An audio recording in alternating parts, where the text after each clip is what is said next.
તો મિત્રો તમે તમારા મિત્રોને અથવા તો કોઈ પણ વ્યક્તિને અથવા તો અજાણી વ્યક્તિને તમારો ફોન યુઝ કરવા માટે આપો અથવા તો કોઈ પણ વસ્તુ અથવા કોઈ પણ એપ્સ એને બતાવવા માંગો છો ને ત્યારે આ સેટિંગ તમારે ઓન કરી દેવું જોઈએ, જેથી કરીને એ વ્યક્તિ તમે જેને જે વસ્તુ બતાવવા માંગો છો ને એના સિવાય કોઈ પણ અનધર એપ્સ ખોલી નહીં શકે. અને કદાચ તમને એવું થતું હશે કે ભાઈ આવું કઈ હોય તો હું કહીશ કે હા, આ એક ફોનના સેટિંગ માત્રથી તમે જે વ્યક્તિને ખાલી યુટ્યુબ બતાવવા માંગતા હોય ને તો યુટ્યુબ જ જોઈ શકશે, એના સિવાયની કોઈ પણ એપમાં જઈ નહીં શકે. જેમ કે વોટ્સએપ, ગેલેરી અથવા તો તમારા ફેસબુક અથવા તો અન્ય કોઈ પણ ચીજ વસ્તુઓ છે ને એમાં છેડખાની નહીં કરી શકે. આ ટ્રીક જણાવું પેલા વિડીયોને એક લાઈક કરી દેજો.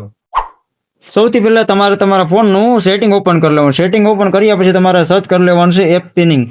હવે પિનિંગ એવું ઓપ્શન સર્ચ કરશો એટલે તરત જ તમારી સામે છે ને આવું એક ઓપ્શન આવી જશે. ફોનમાં અલગ અલગ હોઈ શકે પરંતુ સર્ચ તમારે એપ પિનિંગ જ કરવાનું છે. આ બાય ડિફોલ્ટ તમારા ફોનમાં બંધ હોય તો તમારે એને ચાલુ કરી દેવાનું. હવે ચાલુ કરી દીધા પછી જે કેવી રીતે વર્ક કરે છે ને એ તમને બતાવું. હવે સપોઝ કે તમે રિસેન્ટ એપ ખોલવાની. હવે રિસેન્ટ એપ ખોલીને હવે સપોઝ ધારો કે મારે યુટ્યુબને પિન કરવું છે તો યુટ્યુબને જે ઉપર આઇકન દેખાય છે ને હવે ત્યાં જવાનું. ત્યાં જશો ને એટલે તરત જ તમારી સામે જો ઓપ્શન શોધે એમાં પિન નામનું ઓપ્શન જો તમે વચ્ચે દેખાવે અને એ પિન કરી દેશો ને ગોટીટ કરી દેવાનું. હવે કોઈ પણ વ્યક્તિને તમે યુટ્યુબ જોવા માટે આપો ને તો યુટ્યુબ સિવાય કોઈ પણ વસ્તુ નહીં કરી શકે, એમાંથી બહાર પણ નહીં નીકળી શકે, વચ્ચેથી પણ બહાર નહીં નીકળાય. ઇન શોર્ટ કહેવાની વાત એ જ છે કે જ્યારે પણ તમે કોઈ પણ વ્યક્તિને યુટ્યુબ અથવા તો અનધર એપ્સ માટે કોઈને બતાવવા માંગો છો ને ત્યારે એ વ્યક્તિ એ જ એપનો ઇસ્તેમાલ કરી, એના સિવાય કંઈ નહીં કરશે. હવે સપોઝ કે તમારે આ વસ્તુ પિનિંગ બંધ કરવું છે ને તો આ બહાર નીકળવાનું બટન છે અને જે મિનિમાઇઝનું બટન છે તમારે લોંગ પ્રેસ કરવાનું. અને જ્યારે તમારી પેટર્ન અથવા તો કોઈ પિન નંબર લખેલો છે એ નાખશો એટલે તરત જ લોક ખુલી જશે.